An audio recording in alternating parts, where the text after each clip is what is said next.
विद्यार्थियों, एमए हिंदी साहित्य की उत्तरार्ध की इस कक्षा में आपका स्वागत है।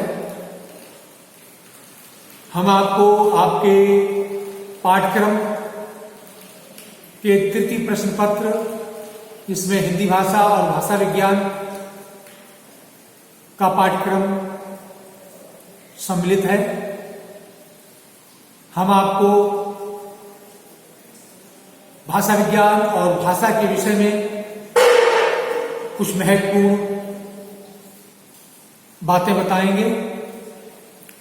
इससे पूर्व मैंने आपको ये बताया था कि भाषा का स्वरूप क्या है, भाषा किसे कहते हैं, और इसके अंतर्गत मैंने विभिन्न विद्वानों की परिभाषाओं को उद्धृत करते हुए आपको यह समझाया था कि भाषा विज्ञान के अंतर्गत मानव मुख से उच्चरित ध्वनियों की एक यादृच्छिक और सांकेतिक व्यवस्था भाषा है। इस परिभाषा में परंपरागत परिभाषा की तरह इंगित भाषा या घंटानाद या लाल पीली बत्ती या अन्य किसी के संकेतात्मक भाषा का समावेश नहीं होता है। भाषा विज्ञान भाषा उसी को मानता है जो मानव मुख से उच्चरित होती है।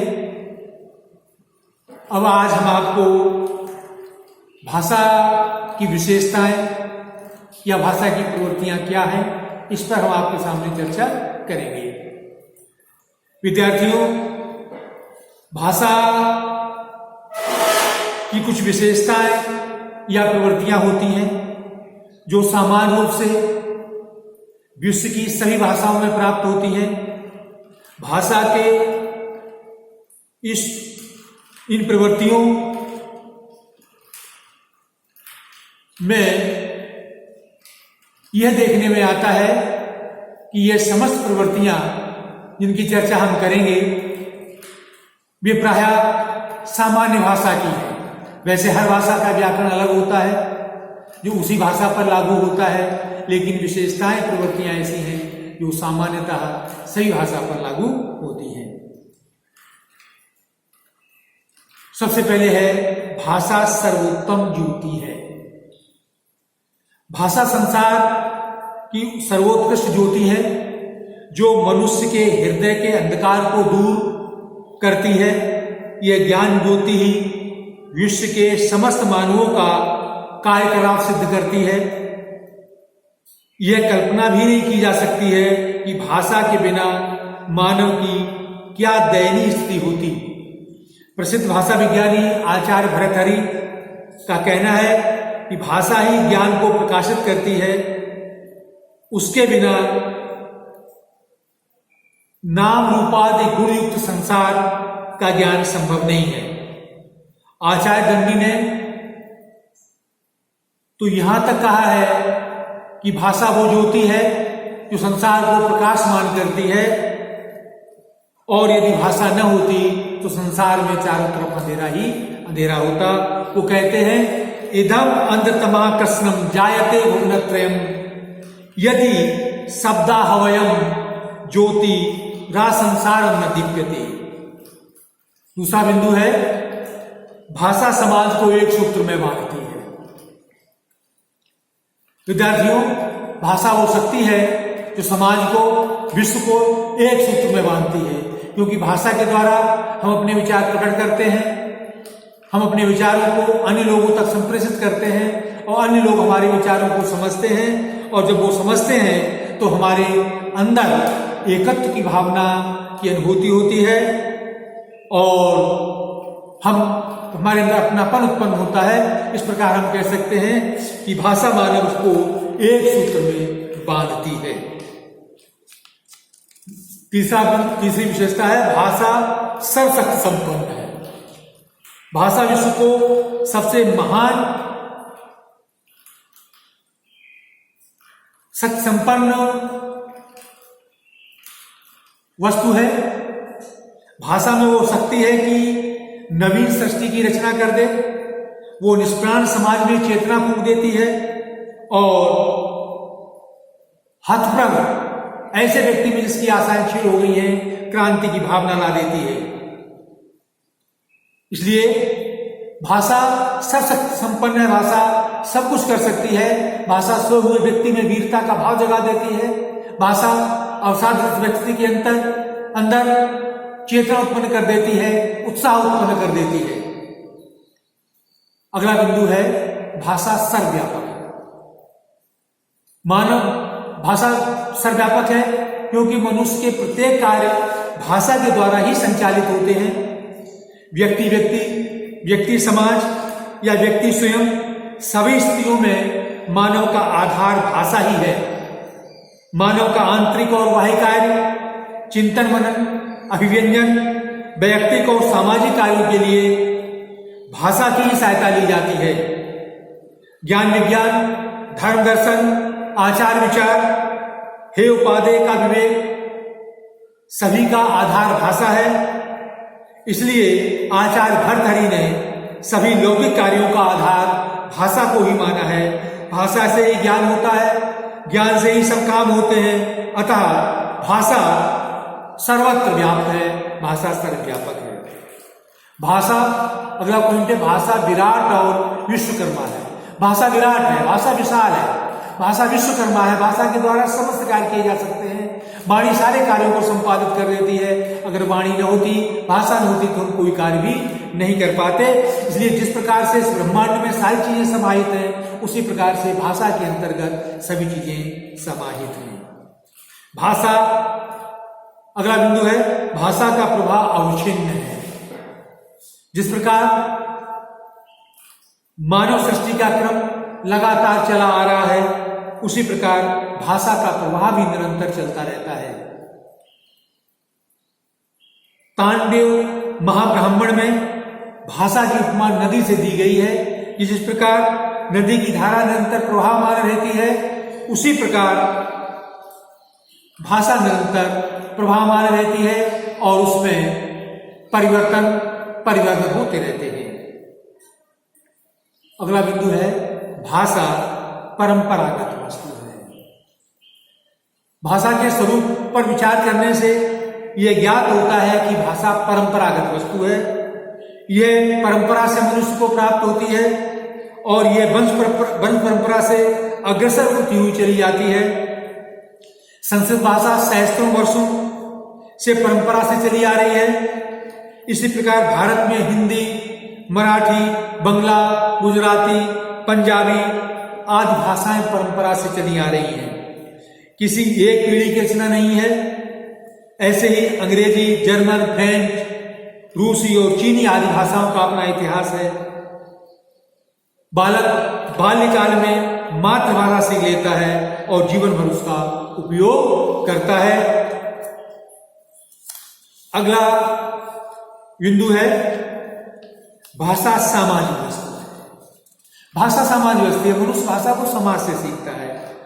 जिस प्रकार मनुष्य समाज में उठना, बैठना, खाना पीना और प्रारंभिक शिक्षा लेता है, उसी प्रकार से वो समाज में भाषा सीखता है। हम साथियों से, हम उम्र के लोगों से मनुष्य को अनेक प्रकार के शब्द सुनने को मिलते हैं।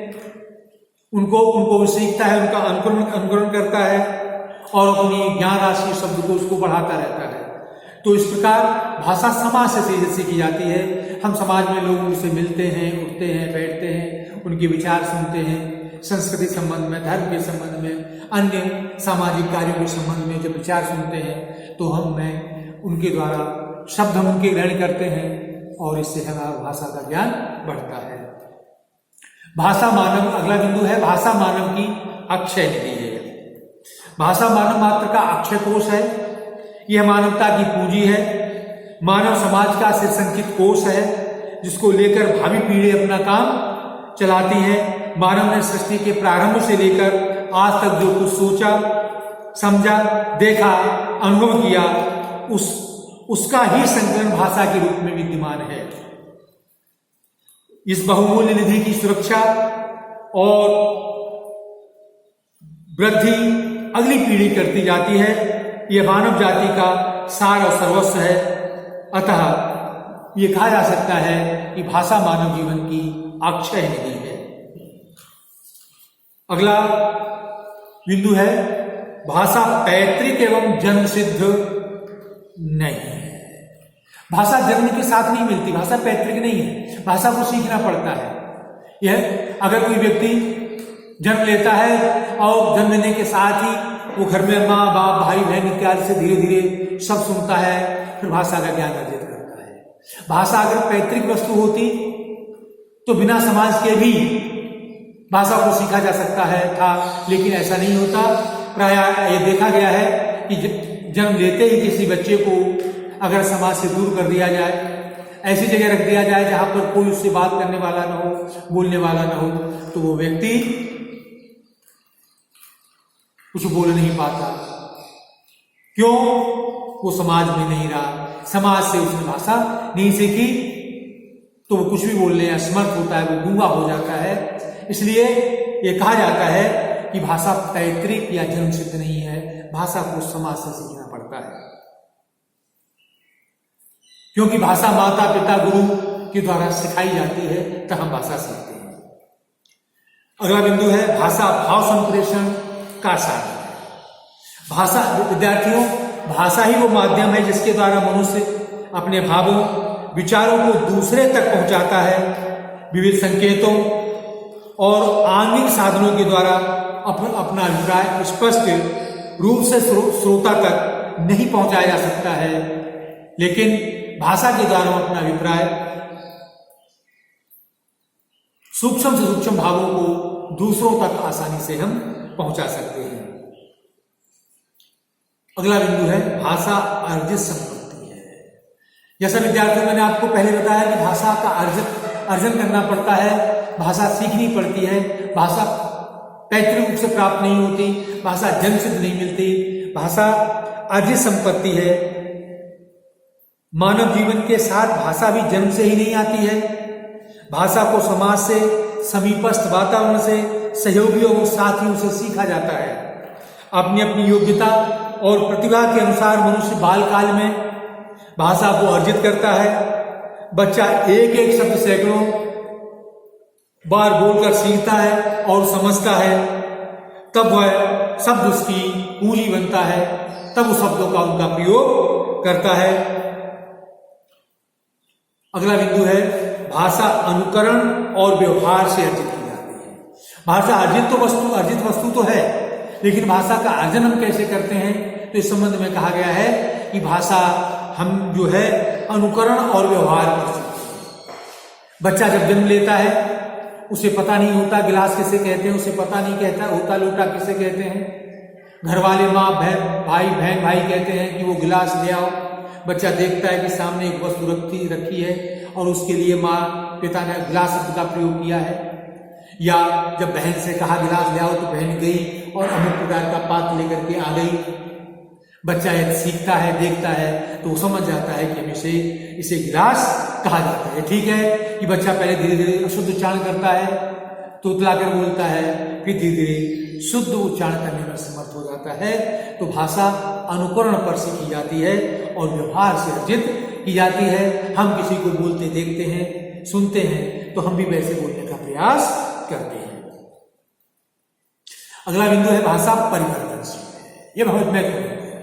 विद्यार्थियों, जैसे मैंने आपको बताया था कि भाषा की उपमा नदी से की गई है।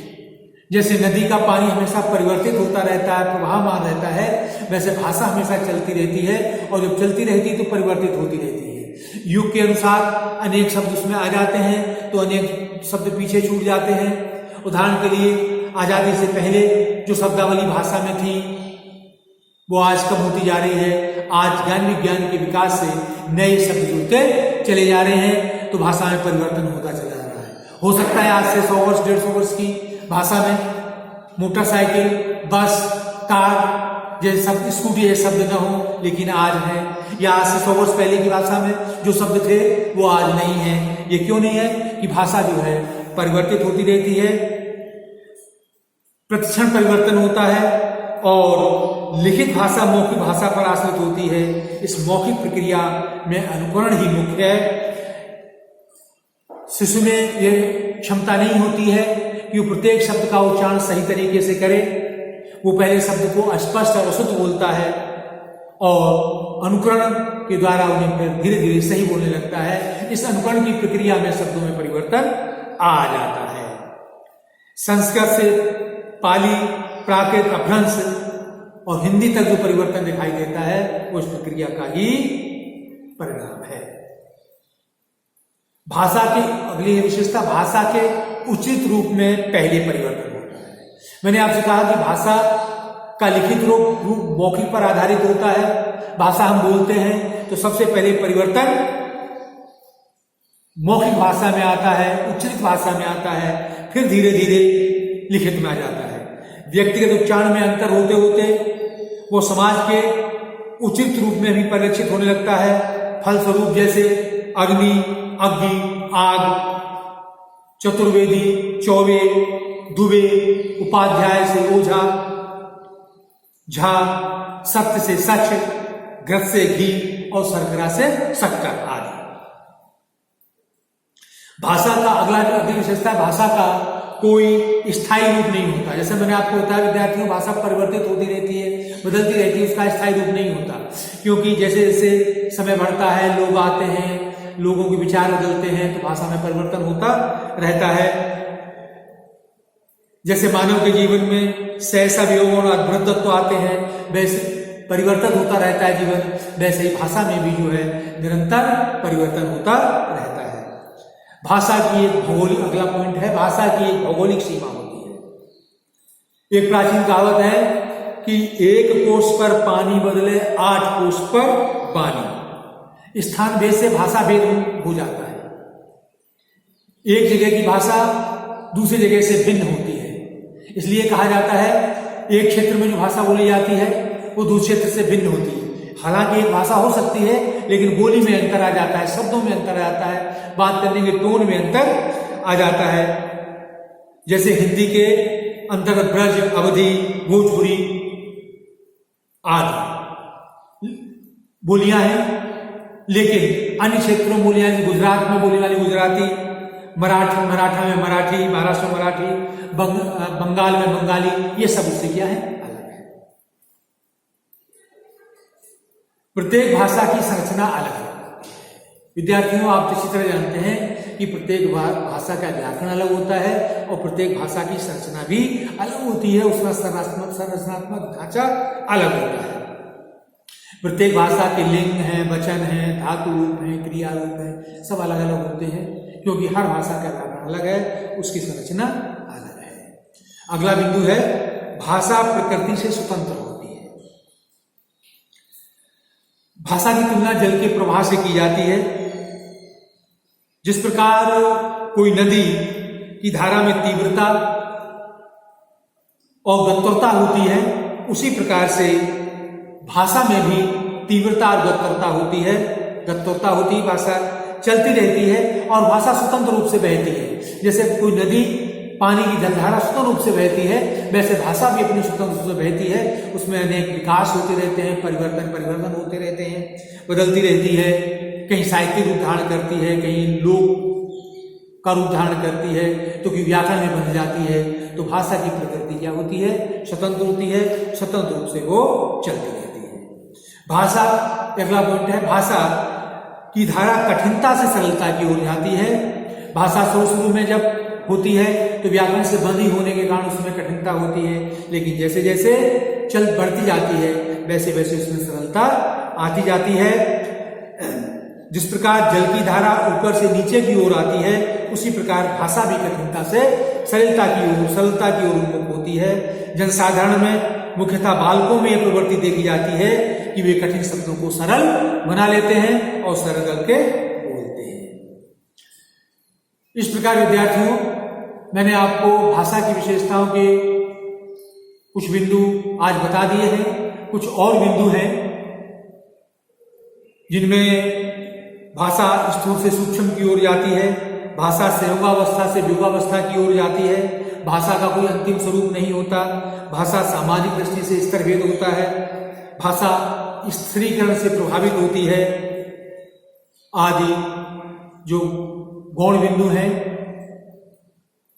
ये मैंने जिनकी चर्चा आपके सामने की है, ये भाषा की प्रमुख प्रवृत्तियां विशेषताएं हैं। तो विद्यार्थियों, मुझे विश्वास है कि आप भाषा की विशेषताएं या भाषा की प्रवृत्तियों को अच्छी प्रकार से समझ गए होंगे।